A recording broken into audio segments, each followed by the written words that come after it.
The clock's red digits glowed 1:47 a.m. The office was silent except for the steady hum of computers and the occasional sigh of the air conditioner struggling to stay awake. Stacks of reports lay open across my desk, untouched, accusing me of laziness I didn't have the energy to deny. At some point, exhaustion had won. My pen slipped from my fingers, my cheek found the nearest pile of paper, and the next thing I knew, I was dreaming of absolutely nothing.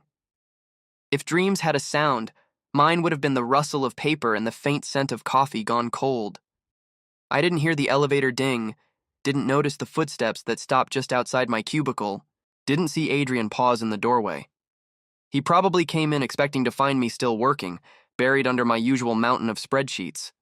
Instead, he found me, head tilted, glasses askew, drooling faintly on a quarterly expense report. Classy. If I'd been awake, I might have quipped, "See, sir, this is what loyalty to your company looks like, dehydration and unpaid overtime." But I wasn't awake, so I didn't see the way he stopped, didn't see the faint, helpless smile that crossed his face, the kind of smile that never survived daylight. "Even asleep, he looks like he's scolding someone," Adrian said. He set his briefcase down without a sound. The faint creak of leather was swallowed by the hum of the fluorescent lights. Adrian moved quietly, too quietly for someone who carried authority like a thundercloud.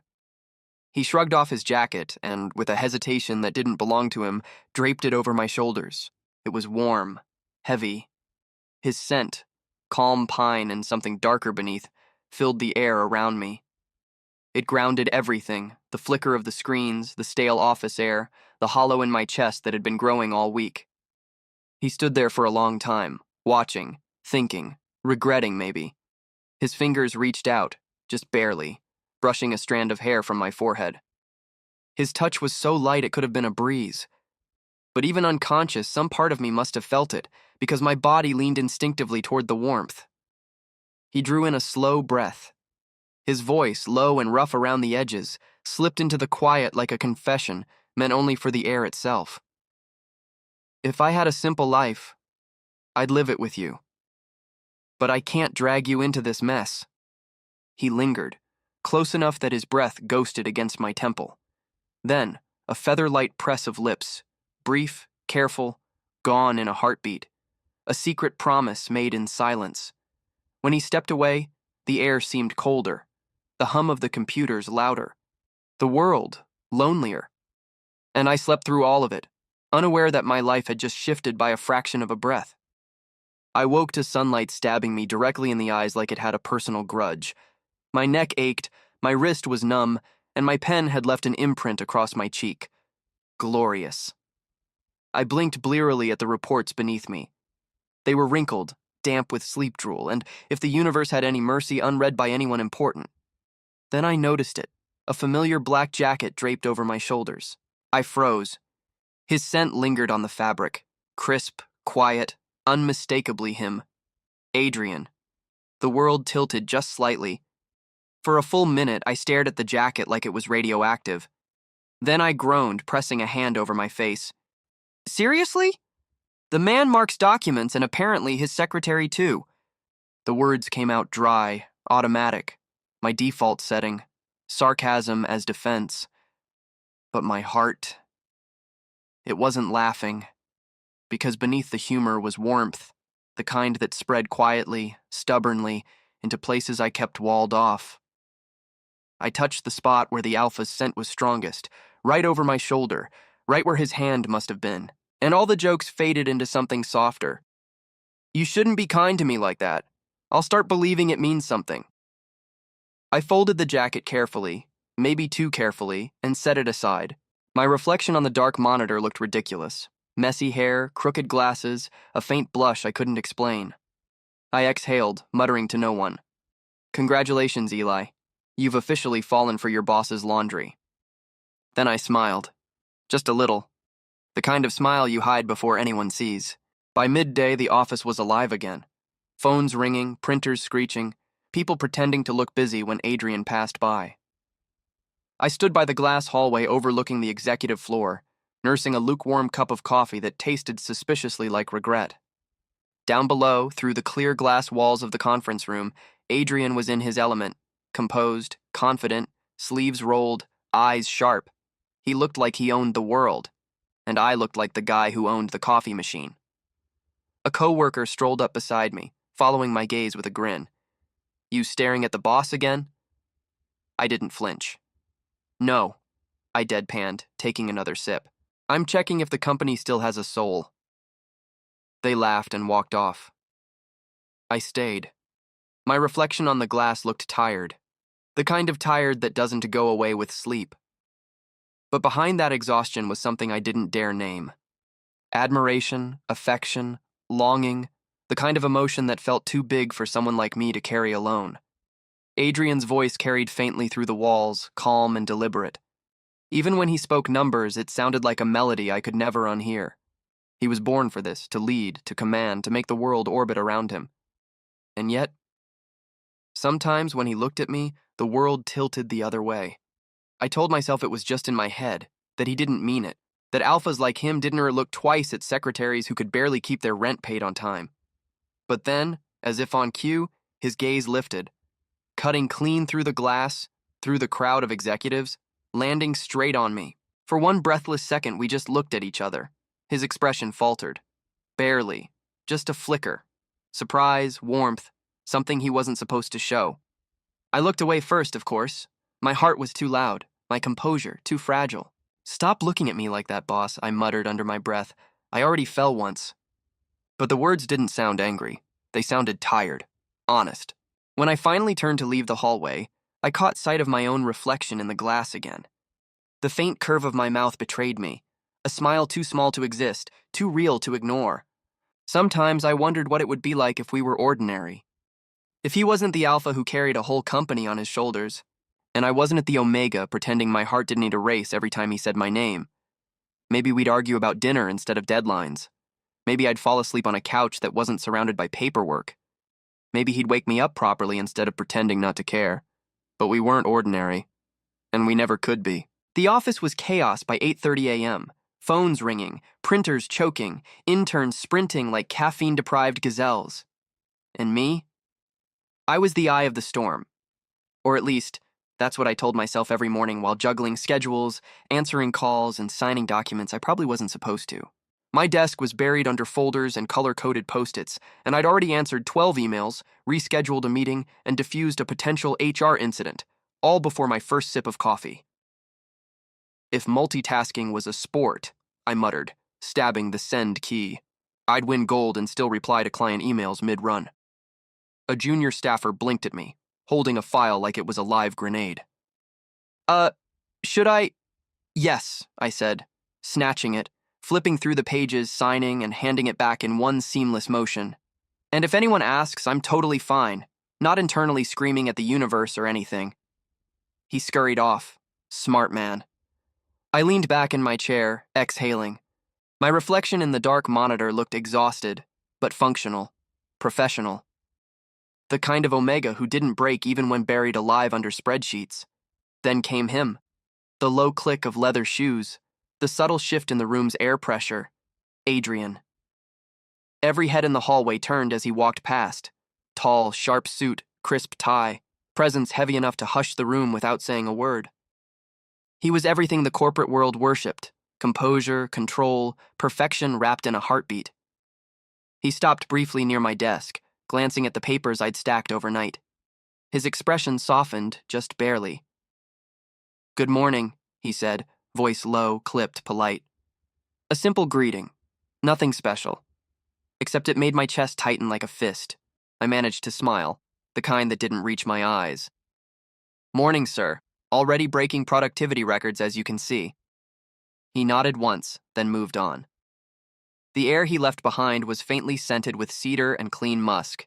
His scent, calm and grounding, the kind that lingered too long and made breathing harder than it should have been. I hated how easily my pulse responded, how easily I noticed. Just another ordinary day, right? Except nothing between us had been ordinary for a long time. By noon, I was knee-deep in the kind of scheduling nightmare that only executives and their overpaid weddings could cause.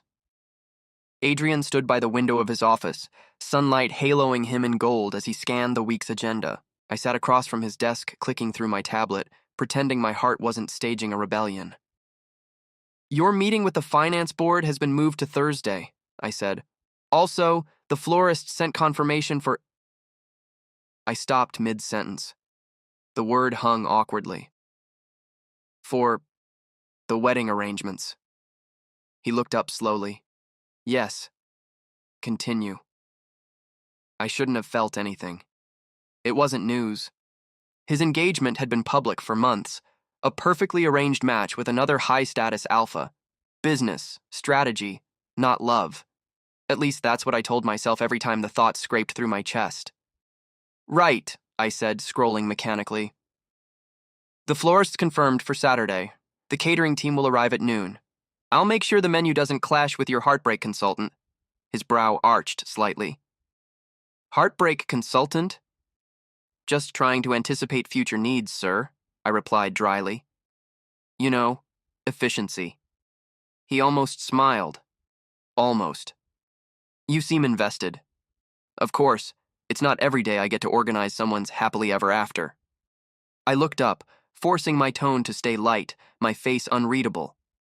"I'll make sure everything runs smoothly, sir, including your emotional detachment." Silence. The kind that stretches just a little too long. His gaze met mine. Steady, unreadable.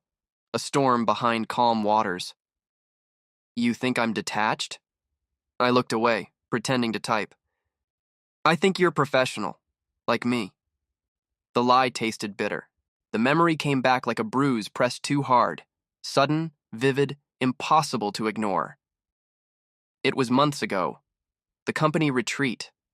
Some genius had decided that dragging everyone into a remote mountain resort for team bonding was a good idea.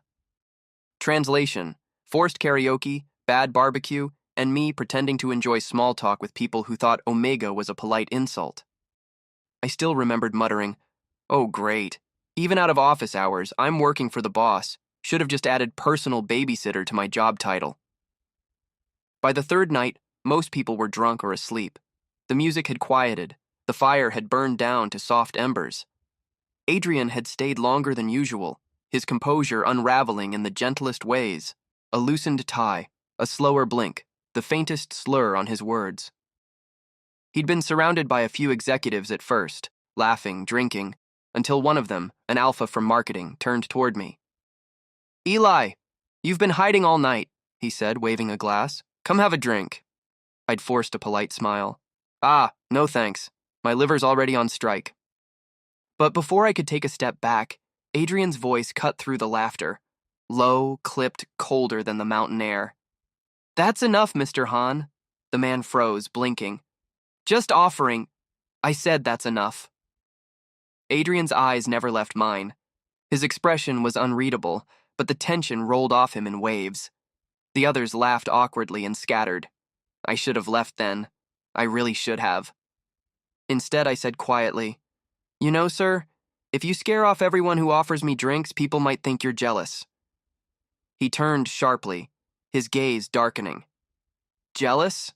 I smirked, trying to lighten the mood. "Relax, it's a joke. Mostly." He didn't reply, just stared. Then, to my utter confusion, he reached for the bottle and poured another glass. "Come with me," he said. His tone left no room for argument. I followed him up to his cabin, rolling my eyes. "Oh, sure. Midnight meetings in secluded lodges. Totally HR approved." He didn't laugh. The door shut behind us with a soft click. And then everything changed. The moment was quiet, charged, the scent of cedar and storm in the air. His jacket was gone, his sleeves rolled up. His eyes, no longer calm. He stepped closer. Too close. My back met the wall, cold against my spine. "Adrian," I said, voice smaller than I intended. "You're drunk. You should sit." His hand hit the wall beside my head, not roughly, but with intent. His breath fanned against my cheek, warm, sharp with whiskey. "I can't stand it," he murmured, voice rougher than I'd ever heard. "Seeing anyone touch you." My heart stopped. "That's the alcohol talking." He shook his head slowly. "No, The alcohol just stopped me from pretending. I tried to speak, to joke, to do anything that would break the tension, but then he leaned in, and the world tilted. The first kiss was unsteady, desperate, his lips hot, tasting faintly of bitterness and something I couldn't name. I should have pushed him away. Should have reminded him who we were, boss and secretary, alpha and omega, wrong in every possible way. But I didn't. I couldn't. His hand slid to my waist, the other cupping the back of my neck as if I might vanish. The kiss deepened, a low sound rumbling from his chest that sent shivers down my spine. When he pulled back, his eyes were darker, his breathing uneven. "Eli," he said, my name breaking like a plea. "Tell me not to." I didn't. I couldn't. The mark came after, sharp, searing, and yet heartbreakingly tender. His teeth grazed the curve of my neck, his scent washing over me in waves. For a heartbeat, it felt like belonging, like something I'd spent years pretending I didn't need. Then reality snapped back. By the time the first light of dawn touched the cabin window, I was gone. The bedsheets still warm, his jacket draped over the chair, my heart a mess of shame and longing. He'd searched for the mysterious Omega from that night. Quietly, discreetly. Asked a few staff, even me. "Eli," he'd said weeks later, "do you remember who was in cabin 4 that night? I can't seem to recall," and I'd smiled, perfectly professional. "No idea, sir, but I'm sure whoever they were, they're regretting it deeply." He hadn't pushed, but I'd seen the flicker of something behind his eyes, suspicion maybe, or memory, and ever since we danced this silent, excruciating waltz of pretending. He didn't ask again, and I didn't confess. I blinked, snapping back to the present. My pen had paused over the meeting notes, my thoughts far away. "Eli?" Adrian's voice cut through, smooth and steady. "You seem distracted." I forced a smile. "Just wondering if I should add wedding therapist to my job description, sir." He tilted his head slightly. "I never asked you to—" "No," I interrupted softly. "You never ask for anything, do you?" For a moment our eyes met, the air between us thick with everything we'd never said. He looked away first, clearing his throat. "Prepare the reports for tomorrow's briefing." "Yes, sir," I murmured, scribbling on my pad.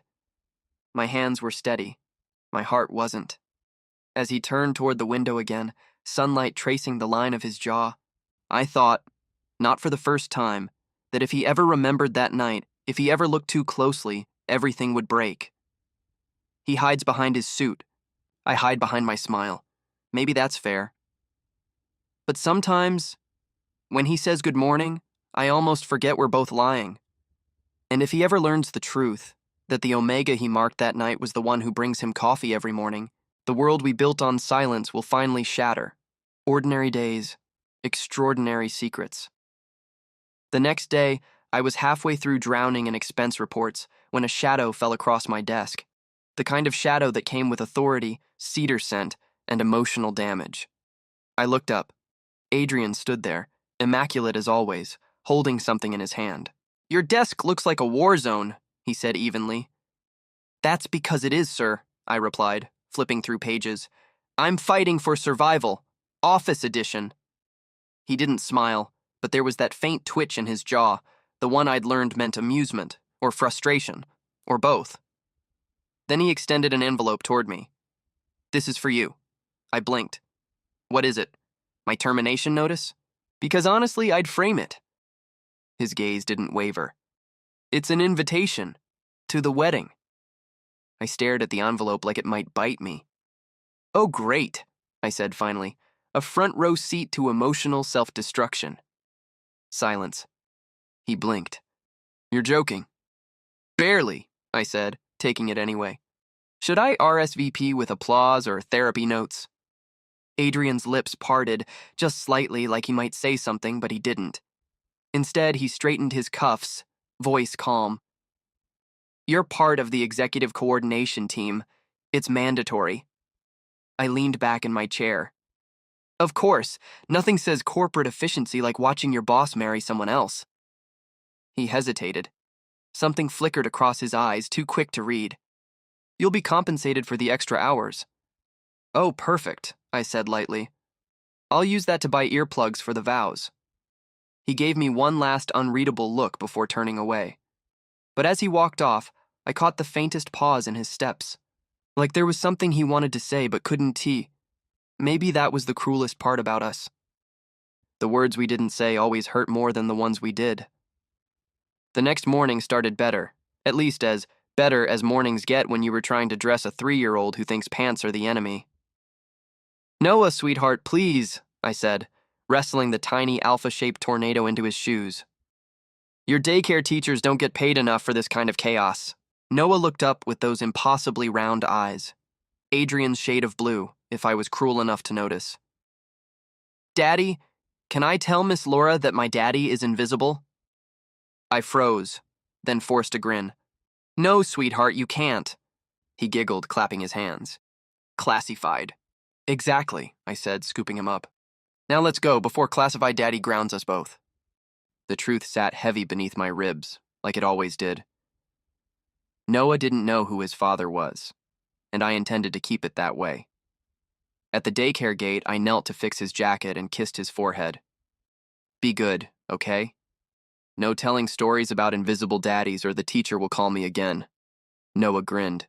"'Kay, love you, Daddy." "Love you more," I whispered, watching him run off. Then I turned back toward the car, smile fading as the door closed behind me. The sound of children laughing always did strange things to my chest. I got into the driver's seat and stared at the steering wheel for a moment before forcing a breath. "I'm fine," I told myself. "It's fine. Everything's perfectly fine." But it wasn't. Not when the man who didn't remember marking me was sending me wedding invitations. The rehearsal was chaos. Florists running late, photographers fighting about lighting, bridesmaids crying for reasons I didn't care to know. And me? I was holding a clipboard, 3 phones, and the last shreds of my sanity. "Perfect," I muttered, straightening the bride's veil for the 3rd time. She gets the alpha, I get the spreadsheets. The bride, a perfectly pleasant woman, soft-spoken and elegant, smiled nervously. "Is it straight?" "Straighter than the situation," I muttered under my breath. "What was that?" "Flawless," I said brightly. "You'll make history, Mrs. Future CFO." I caught Adrian's reflection in the tall glass windows across the hall. He was talking to someone, posture straight, expression cool, like he was carved out of composure itself. But when his gaze flickered toward me, just for a heartbeat, the calm cracked. Our eyes met. He looked away first. I scribbled a note on my clipboard. "Memo: stop making eye contact with emotionally unavailable bosses. Side effects include regret and insomnia." After the chaos died down, I lingered backstage, checking the setup one last time. Adrian came up quietly, hands in his pockets. "Good work today," he said softly. I looked up, feigning exhaustion. If by good you mean barely survived, then yes, absolutely stellar performance. He almost smiled. "You complain too much." "I'm underpaid," I shot back. He exhaled, a soft, almost amused sound, before stepping closer. Too close. His scent, the same calm cedar I'd been trying to forget, brushed against my senses. "You've been distracted," he said. "Everything all right?" I met his gaze. "You're getting married. I'm fine. It's just festive trauma." He didn't laugh. Instead, his eyes softened. That dangerous kind of softness that made my heart forget the rules. "Eli?" he started, then stopped himself. The hesitation stretched. "Never mind." I tilted my head, smirking. "You were going to say something serious, weren't you? Don't worry, I won't tell anyone the CEO of Morgan Group has feelings." He shook his head slightly, the ghost of a smile tugging his lips. "You're impossible." "I try." He left soon after. A brief, quiet exit, like always. But the scent he left behind lingered far longer than he did. That night, Adrian sat alone in his study, the glow of the city washing through tall glass windows. The invitation list lay open before him, but he wasn't reading it. His mind had wandered again. To him, Eli, That ridiculous, sarcastic, infuriating man who somehow made his life feel human. Adrian leaned back in his chair, eyes closing. He could still remember the first time he de-hired Eli, how the Omega had argued about company policy in his interview. You don't want a yes man, sir. You want someone who'll tell you when you're being stupid. No one had ever spoken to him like that before. No one dared. And maybe that's why Adrian kept him close. Too close. But the closer he got, the more he remembered what closeness cost. Adrian's inner thought. My father used to take everything I cared about. The first dog I ever brought home, he killed it the same night. He said, an heir doesn't love things. He owns them. Adrian's jaw clenched. The memory burned. The helpless rage, the sound of a puppy's whimper cut short, his father's cold stare. So I learned, he thought bitterly, love makes you weak. Attachment is a noose. And yet, every time Eli smiled at him with that reckless warmth, every time he muttered something sarcastic under his breath, Adrian felt that noose tighten around his heart again. He whispered into the empty room, maybe this is the only way I can protect you, Eli. From me. From all of it. The wedding, this charade, was his shield. His way of keeping his father's shadow from touching the one person who made him forget to breathe. But even lies had cracks, and Eli had a way of slipping through every single one. Meanwhile, I was sprawled on my couch, Noah fast asleep beside me, his tiny hand gripping my sleeve. I brushed his hair gently, whispering, "You're getting heavy, you know that?" He stirred, mumbling, "Night, Daddy." I smiled faintly. "Night, bug." For a moment, I let myself just watch him, the small rise and fall of his chest, the innocence that made my heart ache. He was everything good I'd ever done, everything pure I'd ever protected, and everything I could lose if the truth ever came out. My phone buzzed with a message. Adrian. Tomorrow's ceremony starts at 10. Don't be late. I typed back without thinking. Wouldn't dream of it, sir. Someone has to keep the bride from running away. Then deleted it. Too familiar. Too easy. I settled for Eli. Understood. I set the phone aside, leaning my head back against the couch. You're marrying someone else, I thought. And I'm still here scheduling your happiness. A bitter laugh slipped out. God, I'm pathetic. Outside, the city lights blurred into streaks of gold against the window. Bright, distant, unreachable. Maybe that's what we were. Two people pretending distance could keep them safe. Two fools trying to act like they hadn't already crossed the line long ago. I keep pretending I don't care. He keeps pretending he doesn't notice. But pretending only works until someone stops. And the wedding week was already starting to fall apart. If heartbreak had a soundtrack, it would probably be this. Violins, vows, and the collective sigh of the wealthy pretending love could be scheduled on a calendar. I stood near the back of the grand hall, clipboard in hand, pretending his chest wasn't caving in. The wedding was a flawless performance. The chandeliers dripping light, petals scattered with mathematical precision, the air thick with designer perfume and polite applause. I'd helped plan every second of it. I'd chosen the champagne, checked the sound system, rehearsed the bride's walk. And now, I was the only one in the room trying not to scream. Love looks better from the sidelines anyway, I muttered under his breath. The sound technician beside me gave me a weird look. I offered a half smile. Sorry, allergic to commitment. I straightened my tie, a nervous habit, and scanned the room. Adrian stood by the altar, a perfect image of composure. Black suit, silver cufflinks, emotion buried somewhere deep behind calm blue eyes. The kind of man who didn't stumble, didn't falter, didn't feel. Except I knew better. I'd seen him when the cameras were gone. Quiet, tired, human. The same man who once draped a jacket over me when I'd fallen asleep at my desk. The same man who had once whispered things against my skin that Eli still pretended to forget. I forced himself to look away. This wasn't about me. I was staff, background, a shadow in a tailored vest. My heart had no business being here. Rows of guests filled the hall, glittering with money and gossip.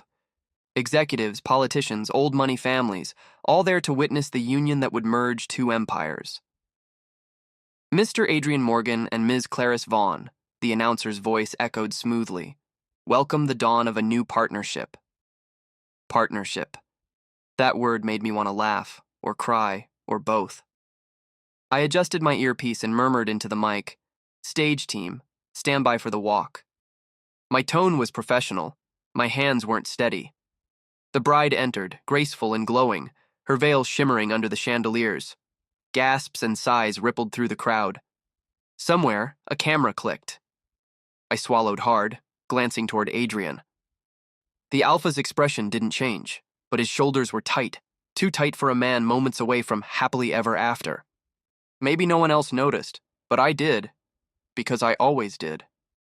He whispered to himself, almost bitterly, "Relax, boss. It's just your fairy tale ending."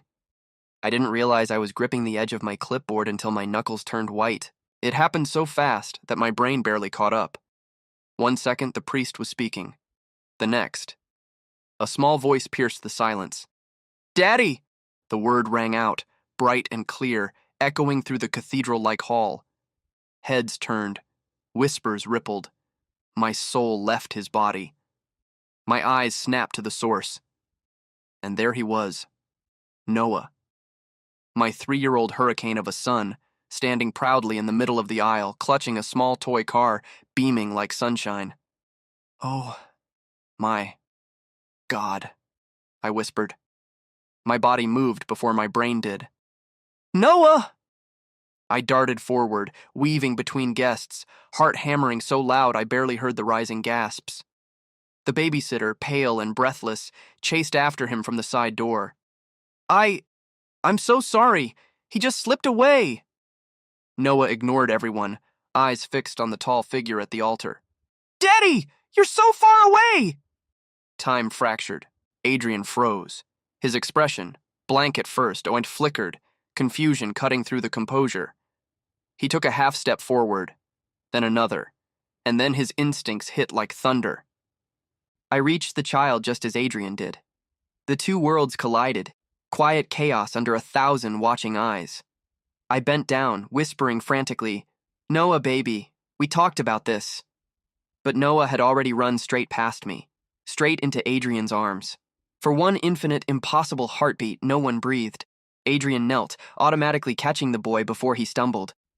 The small body fit against his chest perfectly. Too perfectly. His alpha scent flared, sharp and protective, flooding the space like lightning before rain. My pulse went wild. "Oh, hell!" The hall had gone silent. Guests whispered, confused, curious, scandalized. Adrian looked down at the child in his arms. Noah blinked up at him, fearless, smiling. The same curve of lips, the same dimple that appeared when Adrian forgot to hide his smile. Something deep and ancient stirred in Adrian's chest. His instincts screamed. His pulse roared in his ears. "Mine!" The word hit him with feral clarity. His scent spiked, raw, territorial, rolling through the air before he could control it. The nearby guests shifted uncomfortably, some turning their heads, sensing the shift in dominance. My lungs stuttered. "Adrian, don't!" But the alpha's body had already recognized what his mind hadn't dared to. The child's scent, faint, familiar, carried traces of his own. The same cedar warmth, the same undertone he'd marked once long ago. It wasn't possible. It shouldn't have been possible. Yet here he was, kneeling in front of the world, holding a child who looked at him like the sun. His heartbeat thundered. "He looks like me." No, it's not possible. I would have known. I would have... Eli. His gaze shot up and found me. I was standing frozen near the aisle, face pale, eyes wide, every inch of my sarcasm stripped away. And Adrian saw it, the fear, the guilt, the trembling breath I tried to hide. "Eli," he thought, "it's you." All the fragments slammed together, the scent from that night, the unanswered questions, the way I had always avoided personal talk, the protective distance around the child I'd never spoken of. His stomach twisted, memory colliding with reality. The mark, the night he'd thought was a dream. The voice that had whispered his name like a prayer. I can't see you with anyone else. The same words that had burned his tongue that night.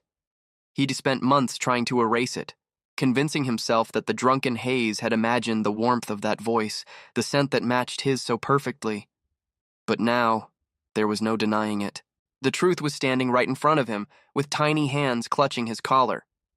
He looked down again, and Noah, oblivious to the storm, giggled. You smell nice, Daddy. The word shattered him. Adrian, I said quietly, stepping closer, voice shaking. Give him to me, please. Adrian's head turned toward him slowly, eyes no longer calm but wild, hurt, confused. You... His voice came out low, dangerous. You kept this from me. I flinched. Not here. Please, not now. You... He stopped himself, jaw tight. The hall was watching, cameras flashing, dozens of guests whispering like vultures. My heart pounded in his throat. Adrian, please, I whispered, barely audible. You're scaring him. That broke something in the alpha's gaze. His arms loosened slightly around the child, instinct giving way to restraint. He looked down at Noah again, small, trusting, innocent. Noah tugged at his tie. Daddy, why are you sad? Adrian swallowed hard, forcing a smile that didn't reach his eyes. I'm not, buddy, just surprised. I reached out, voice soft. Come on, sweetheart, let's go back to your sitter, okay? Noah looked between them, confused but obedient. Okay, Daddy and Mama. I nearly choked. Oh my God. A ripple of laughter broke through the crowd, uneasy, disbelieving, but it was enough to break the tension. The moment dissolved into chaos. But for Adrian and me, the world had already stopped. Adrian dragged me behind closed doors. For a moment, we just stared at each other. I spoke first, voice barely steady. You weren't supposed to find out like that. Like that? Adrian's voice was quiet, cold, trembling beneath the surface. You mean it all, don't you? I winced. It's complicated. Complicated? He stepped closer, his scent sharp, desperate. He's mine, isn't he? I didn't answer. Couldn't. Adrian's throat worked, emotion raw behind his steady tone. You should have told me, Eli. And what would you have done? I shot back, voice rising. Married me? Introduced our kid to the board? You can't even admit you have a heart, Adrian. Silence crashed between us. Painful. Real. Finally, Adrian's voice broke, barely a whisper. I would have protected you. I stared at him, eyes burning. You're marrying someone else, Adrian. Protection's a little late. I thought I could keep the truth quiet. But truth doesn't care about timing. It always shows up, usually wearing tiny shoes and shouting in public, I thought. Adrian looked in my eyes and said, I lost everything I ever loved once. I won't lose this time. And outside, the church bells began to ring, for a wedding that would never finish. He is not yours, I said and left immediately. If someone ever wrote a book about my life, this chapter would be called Running Away in Designer Shoes While Your Ex-Fiancé Realizes He Has a Father. I slammed my apartment door shut and leaned against it, panting. Noah clung to my leg, wide-eyed, clutching his toy car like a security blanket. It's okay, baby, I said, my voice still shaking. Daddy's got this. Everything's fine. He blinked up at me. You look sweaty. Observant as always, I muttered, dropping to my knees and hugging him close. His small arms went around my neck, warm and solid and real, the only thing in this entire disaster that was real. My brain was chaos. I didn't remember leaving the venue. I just remembered Adrian's face, that look, the exact moment realization hit him, the kind of shock that rewrites someone's world in silence. And now, he knew. I tried to breathe, tried to calm the shaking in my hands, tried not to imagine what came next. There was a knock, sharp, controlled. I didn't need to ask who.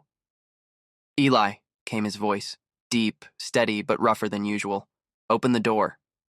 Of course he followed me. Alpha instincts were basically GPS with emotional trauma. I exhaled, muttering, "Fantastic. The consequences of my life choices, right on schedule."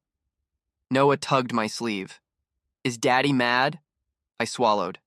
"We'll find out." I opened the door halfway, ready to tell him off. But Adrian didn't wait for permission. He pushed past me, pacing straight into my living room like he owned the place, which, considering the rent was paid from his company's paycheck, wasn't entirely wrong. His scent hit first, sharp cedar and storm, thick with adrenaline. He looked furious and lost all at once. "Whose child is he?" he demanded, voice low, trembling around the edges. Straight to the point. Classic Adrian. "No. Can we talk? No. Are you okay?" "Just nuclear detonation in question form." I crossed my arms. "Mine. Shocking, I know. Biology's wild." "Don't."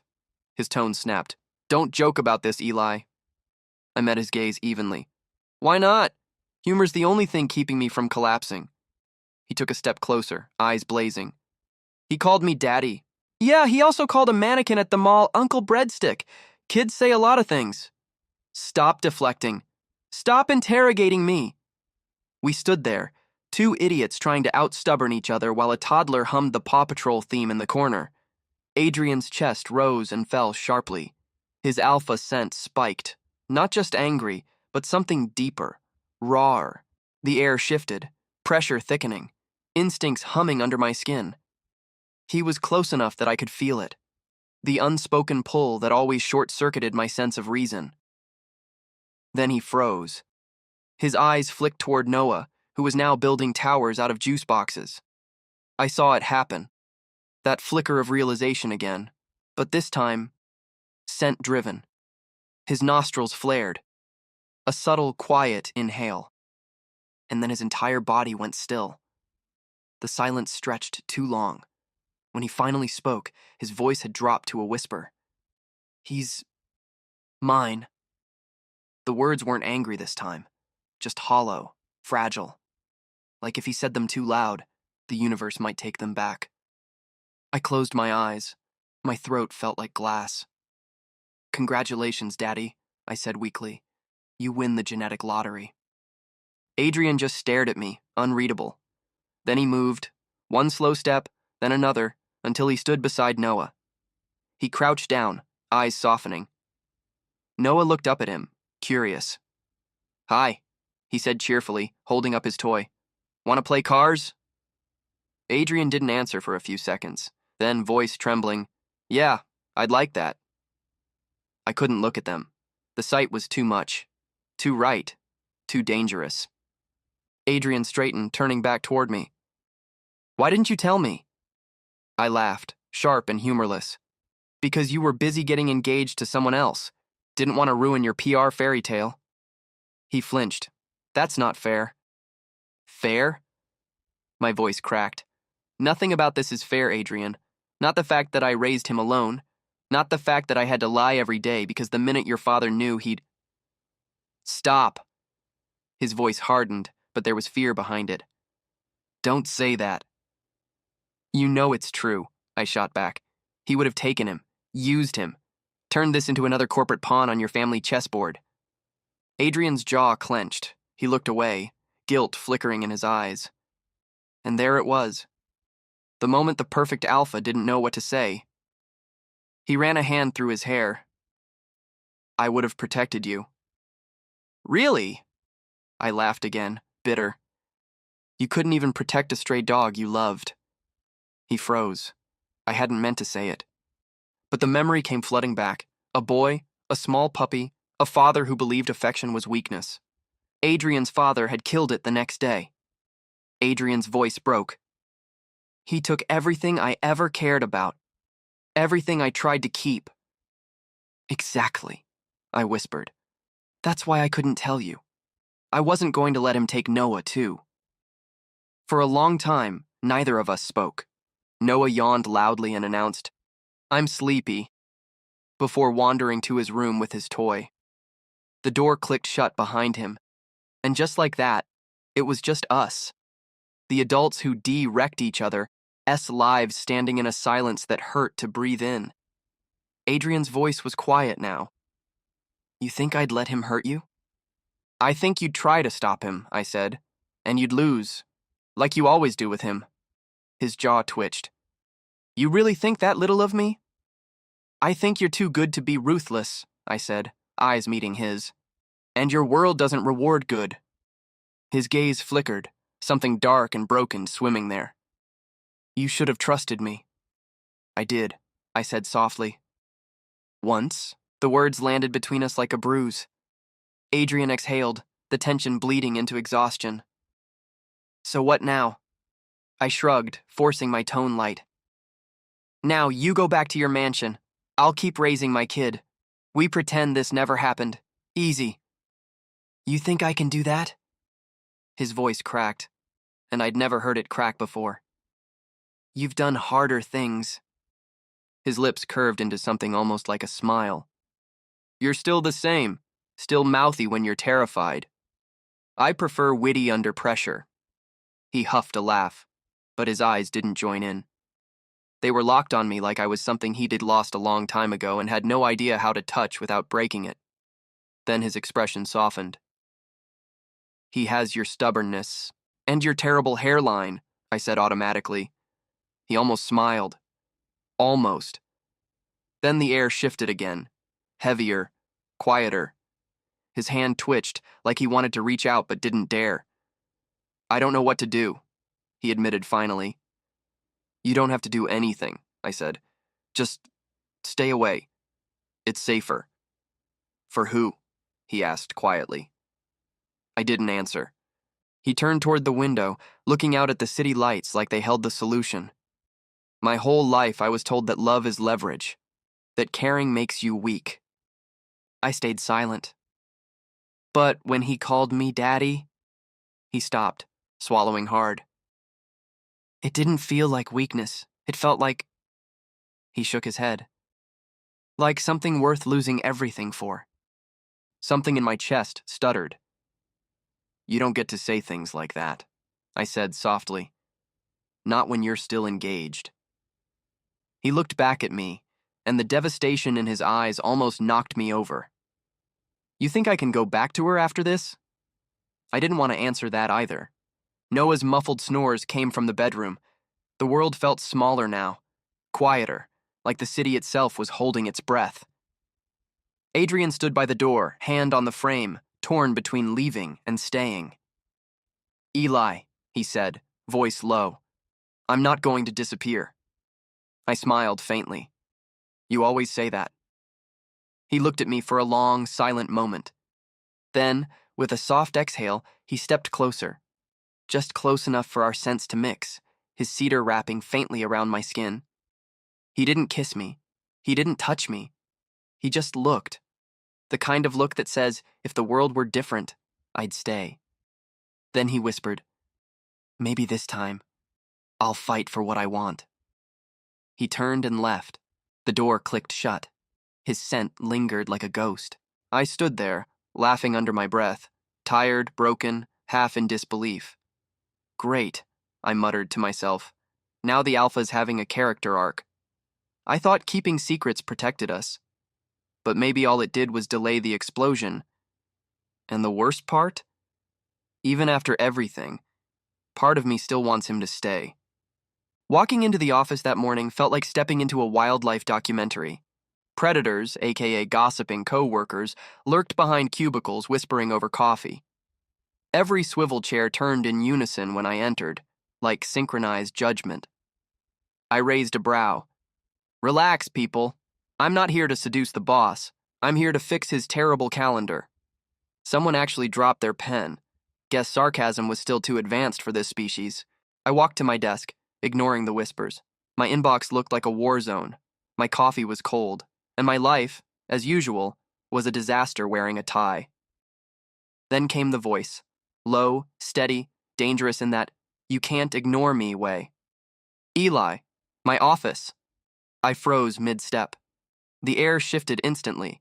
Every head in the room popped up like meerkats. I sighed, muttering under my breath. See? Magnet for trouble.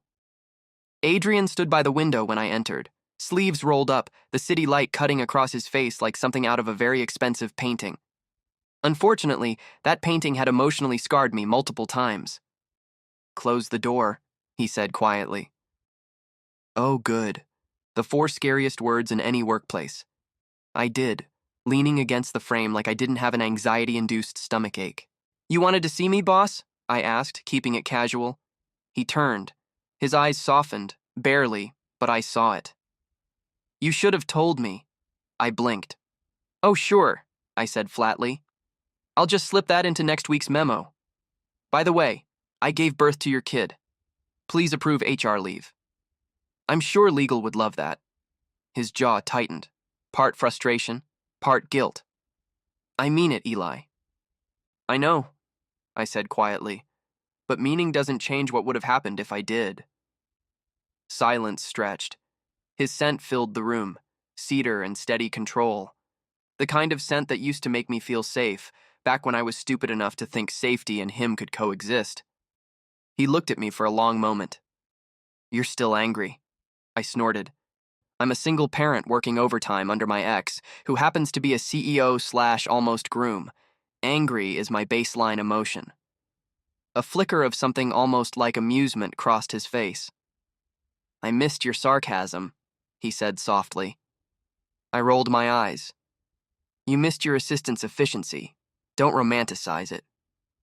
He smiled faintly, but it didn't reach his eyes. "You always underestimate how much I notice."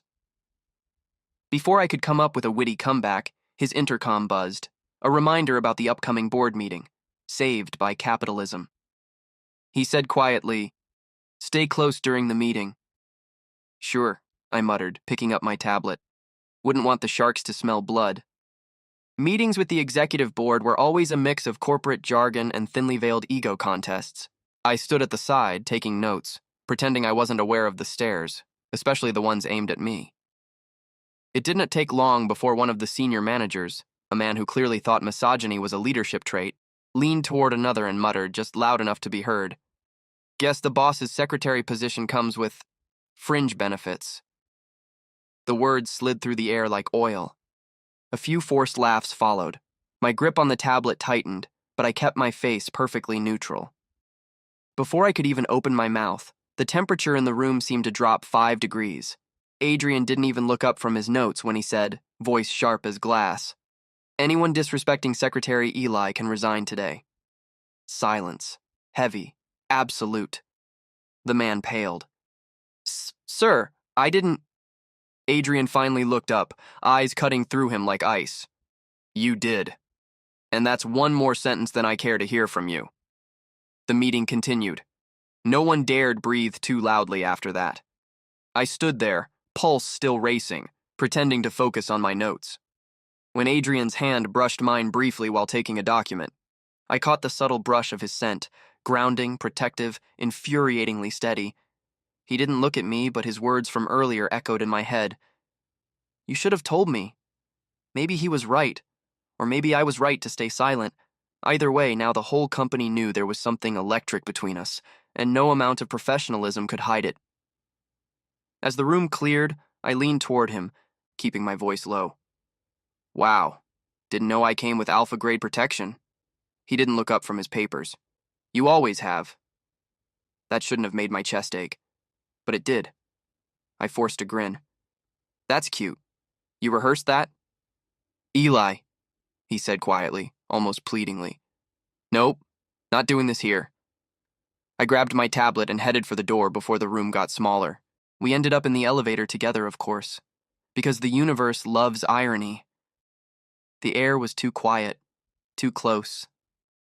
I could feel the hum of his scent beside me, calm, controlled, but threaded with something warm and dangerous.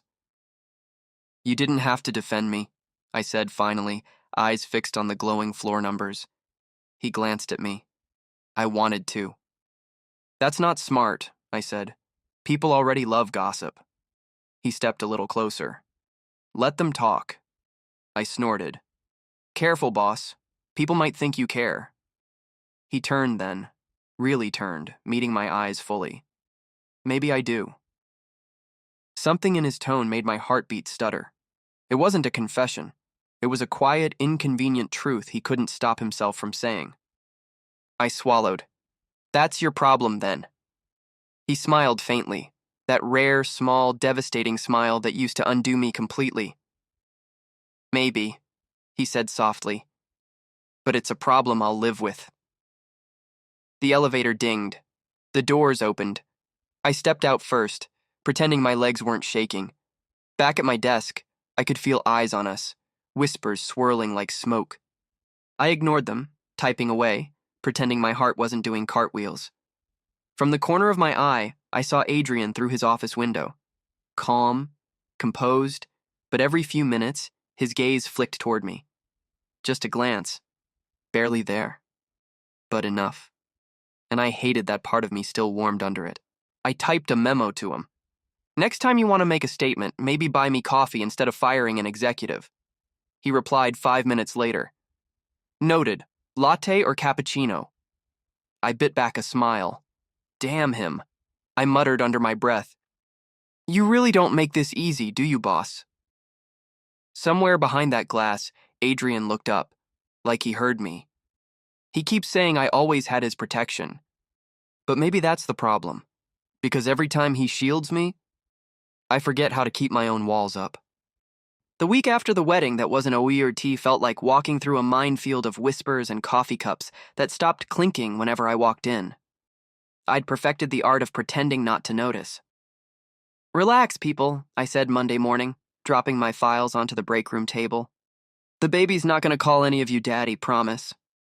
The silence that followed was so thick it could have been served on toast. I grabbed my mug, poured coffee, and added, although the way some of you gossip, maybe check your schedules for paternity tests. That got a few nervous laughs. Good. Let them think I was fine. Inside, I wasn't. Every time Noah giggled in his sleep, I heard Adrian's low voice saying, he's mine. Yeah, congratulations, you win, Alpha Genetics. Wednesday morning, my doorbell rang at an ungodly hour.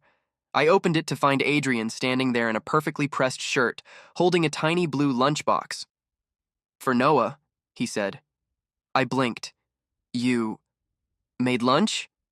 He hesitated like the word made was foreign. I supervised the process. I raised a brow. So your assistant made lunch. He ignored that. I want to help. Be there for him. I leaned on the doorframe. You can't just CEO your way through parenting, Adrian. You can't schedule bonding time like a board meeting.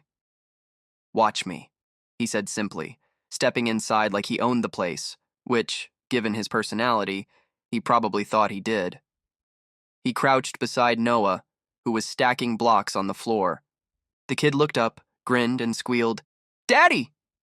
Adrian froze for a second, then smiled, real, not the PR one. Hey, champ. And just like that, something inside me cracked a little. Later, when Adrian offered to drive us to daycare, I nearly refused. But Noah was already putting on his shoes, beaming, so I sighed.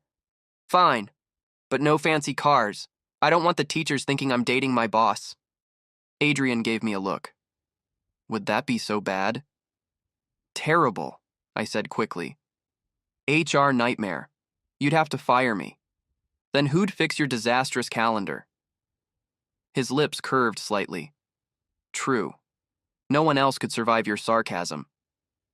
He had no idea how close he was to the break the walls I build around my heart. By noon, the office buzzed like a hive of rumors. I could feel it. The sidelong glances, the whisper chains that probably involved words like baby, boss, and secret affair. So when I walked into the lunchroom and heard my name followed by a snicker, I didn't hesitate. Gentle reminder, I said, placing my tray down. If you're writing my scandal novel, I'd like editing rights. At least make me taller and rich. The manager who'd been whispering, Mr. Patel, mid-40s, smug, looked startled. We were just talking. Loudly, I cut in. Maybe next time try whispering into a pillow. The room went dead silent, and then Adrian walked in. Everyone instantly straightened. The air changed, thicker, sharper, electric. He didn't say a word, just looked around slowly before fixing his gaze on Patel. Who? He said. voice cool and crisp. "Who dare insult what is mine?" The silence deepened. Someone actually dropped a spoon.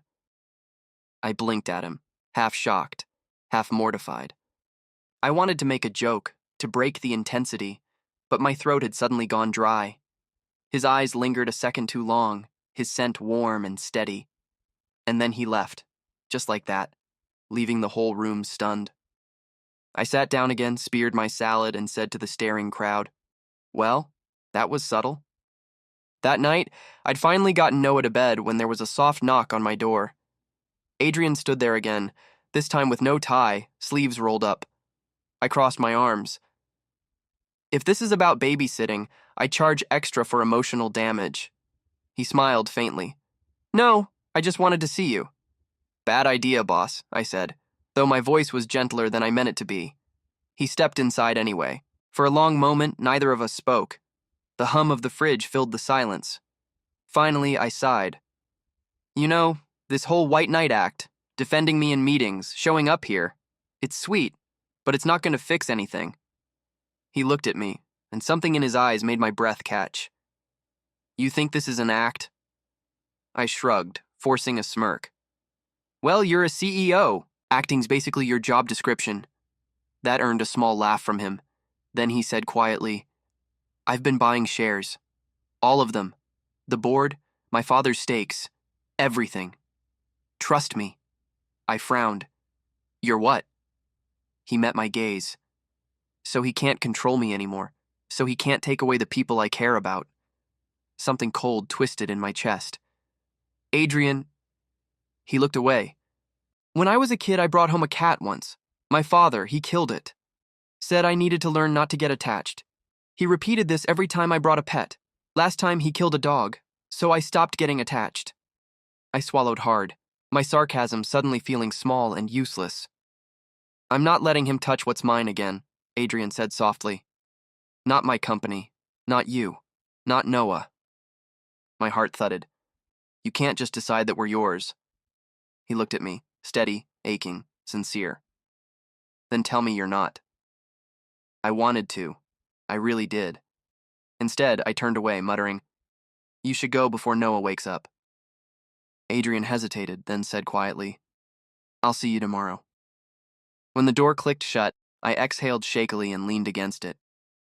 The apartment was silent, except for Noah's soft breathing from his room. "Great," I whispered to the empty space.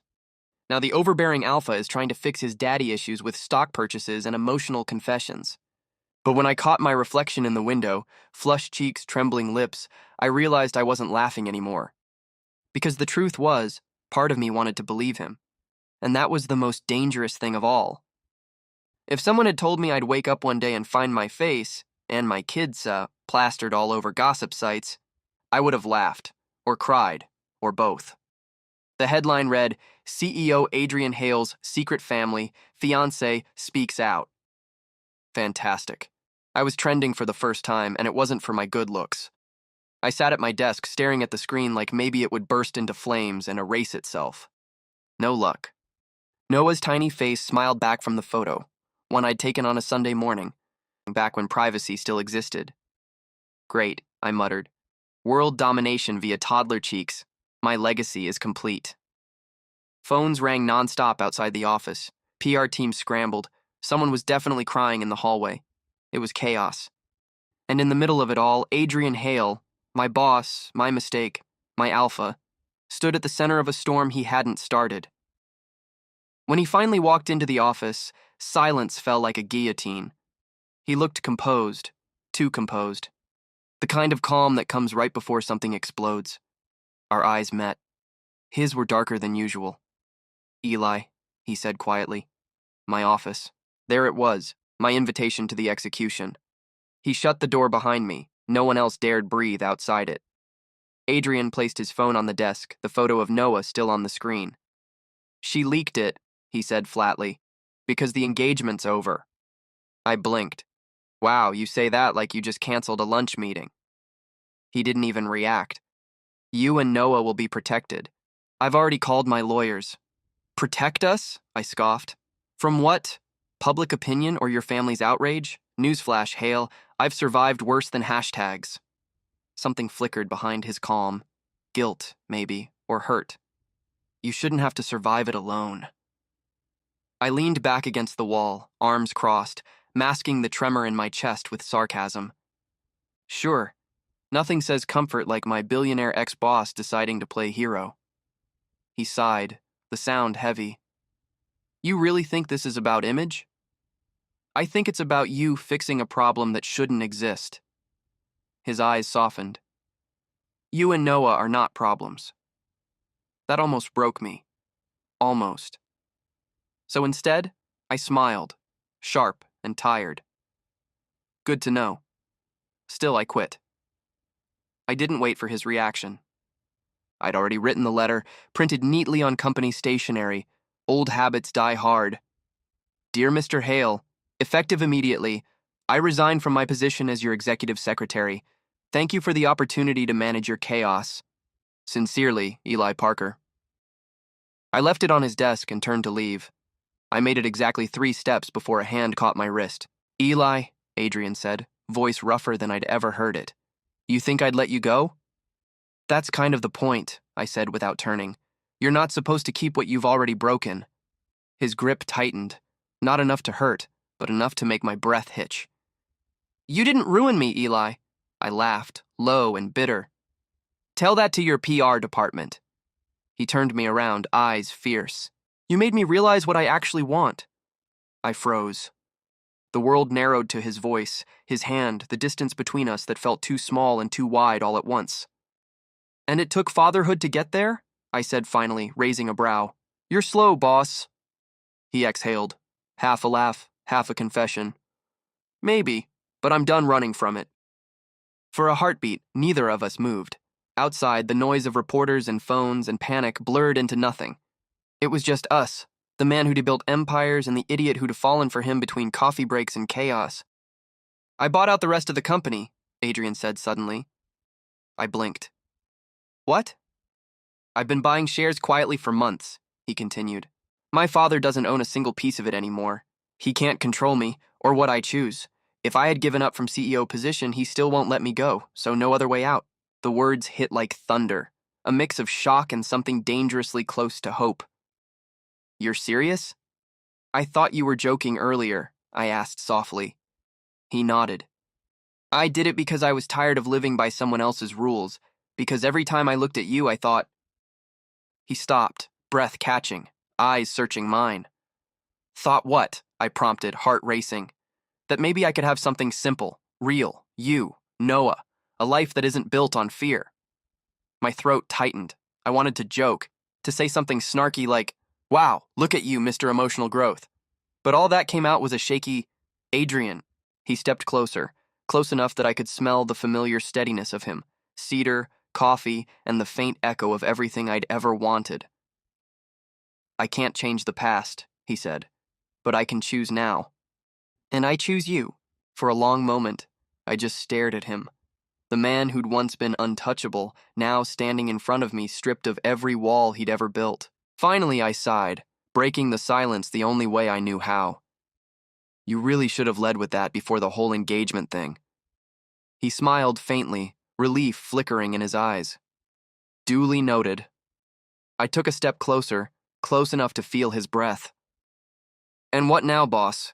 You gonna write a press release about us? He shook his head slowly.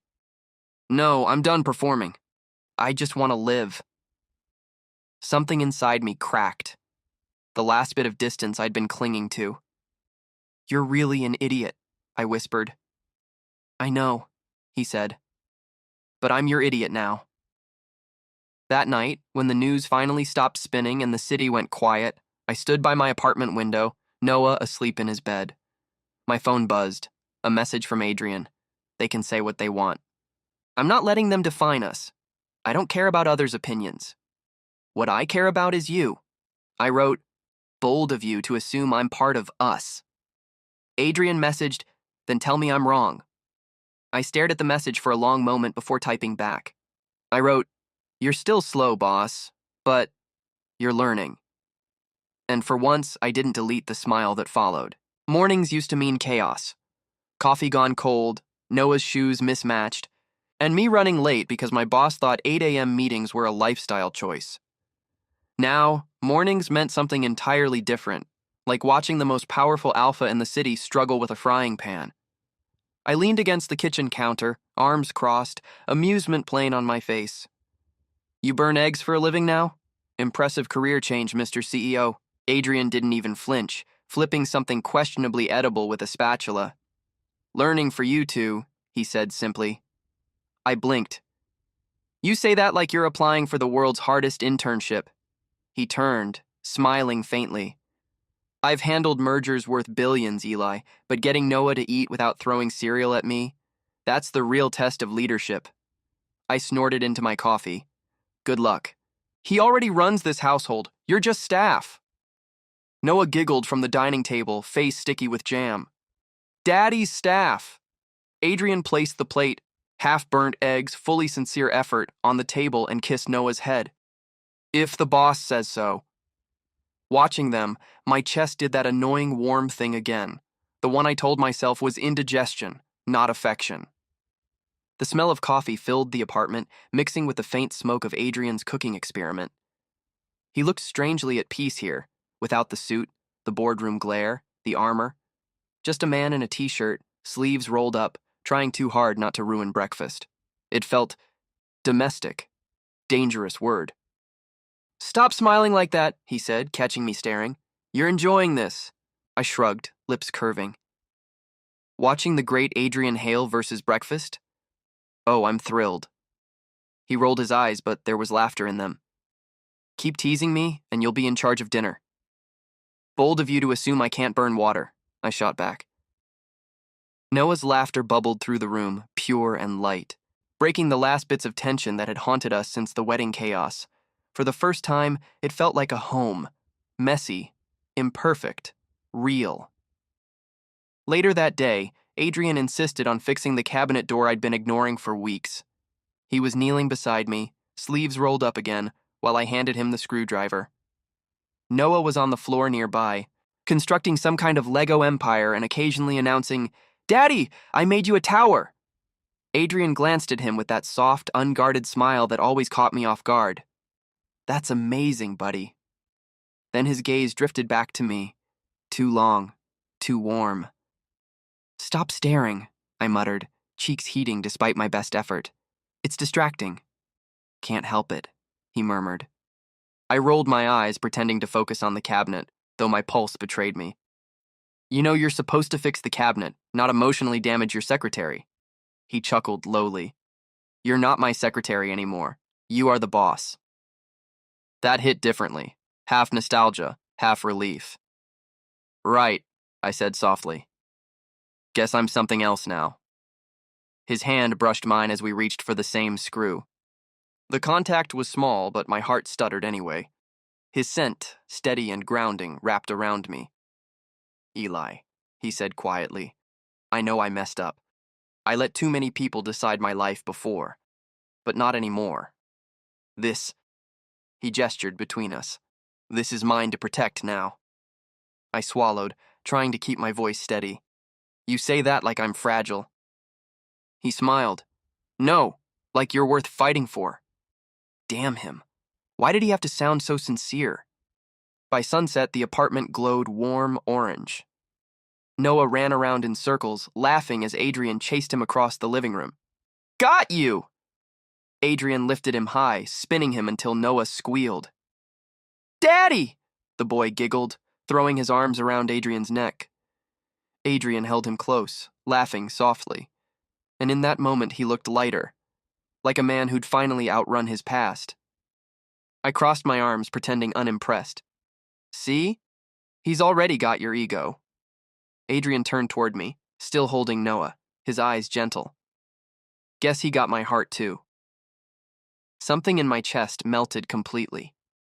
Before I could think better of it, I walked over, stood on my toes, and kissed him. It wasn't dramatic or desperate, just simple, quiet, like everything we'd been running from finally catching up. When I pulled back, his forehead rested against mine. Eli, he whispered, voice low, you sure this isn't just your sarcasm talking? Ugh, I said, smirking. That was disgustingly sweet. Say it again. I kissed him again, because if anyone deserved a second take, it was us. From the floor, Noah clapped, clearly pleased with himself. Daddy Kissy, I laughed. Guess he got my heart too. I groaned, burying my face in Adrian's chest. Congratulations, our sons are romantic. We're doomed. Adrian's arm wrapped around me, steady and sure. Not doomed, he said softly. Just home. I was mid-sentence, something sarcastic about bedtime stories, when Adrian suddenly stepped closer. The movement made the air still. Noah was dozing on Adrian's shoulder, small fingers clutching the alpha's shirt. The child's quiet breathing was the only sound in the room. Adrian's free hand rose, not rough, but steady, fingers curling beneath my chin, tipping it upward. Our eyes met. The space between them seemed to hum. Adrian, I whispered, unsure whether to step back or lean in. Just once, Adrian said quietly, for everything I couldn't say before. He bent down and kissed me, slow, grounding, careful not to wake the boy between them. I froze for a heartbeat, then melted into it, one hand resting over Adrian's wrist, feeling the thrum of his pulse. The world outside the small apartment disappeared. No boardrooms, no secrets, just the soft weight of a child between them and the warmth of something finally right. When we parted, Adrian's voice was barely a breath. Guess I can hold both my worlds at once. I huffed a shaky laugh, eyes shining. Show off. And for once, I didn't have a sarcastic comeback, just a stupid, helpless smile. Because maybe, just maybe, he was right. This is our home, a family.